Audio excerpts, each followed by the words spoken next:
Alam nyo ba mga buddy, kung bakit sa bakanteng lote ako naka-duty ngayon? Kasi ang totoo dyan mga buddy, dito ako nilagay ng agency ko mga buddy. Sabi sa akin ng agency ko mga buddy, dito daw muna ako mag-duty sa bakanteng lote mga buddy.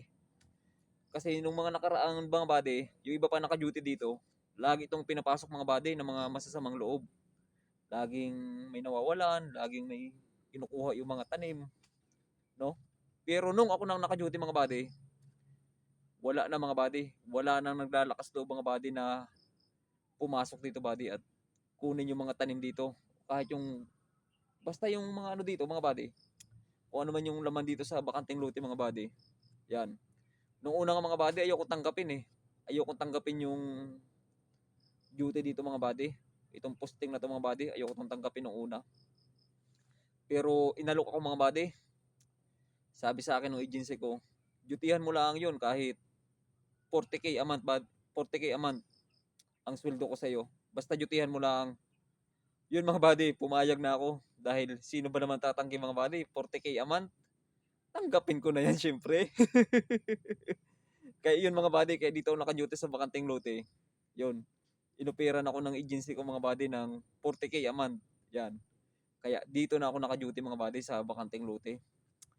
Kasi mga buddy, malaking tiwala sa akin mga buddy ng agency ko mga buddy na safe ang kliyente basta ako naka-duty mga buddy. Ako mga buddy, basta ako naka-duty. Safe ang kliyente mga buddy. Yun yung mga buddy. Nung simula nung dito na ako naka-duty sa bakanteng lote na ito, wala nang problema yung may-ari nito mga buddy. Yung client. Yung client, wala nang problema. Simula nung ako nang naka-duty dito.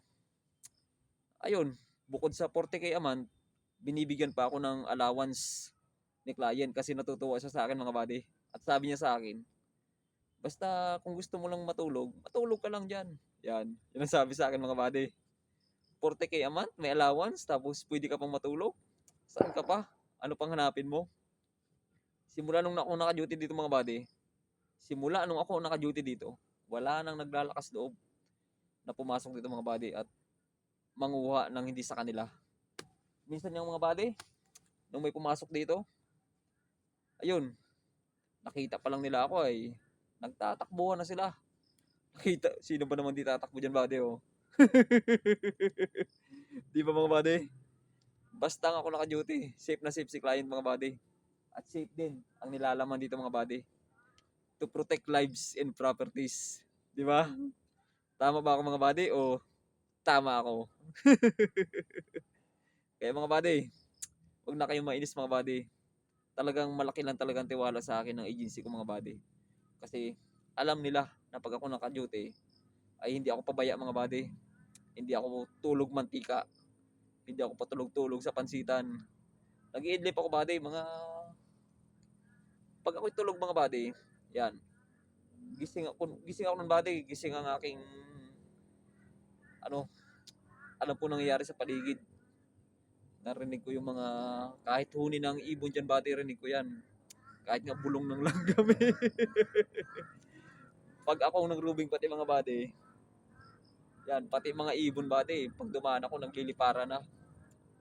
Kasi yun yung mga buddy, ibon niya pag dumaan ako umaalis na agad eh, tao pa kaya. 'Di ba? Kaya huwag na kayo mainis mga buddy. Basta pag ako naka-duty, safe na safe ang kliyente mga buddy. O, ade oh. Plus 2 yan mga buddy, plus 2. Plus 2. Yan. Yan ang maganda dito sa bakanteng lote mga buddy. 40k a month, may allowance na. Yan. Libre pa yung mga prutas, 'di ba?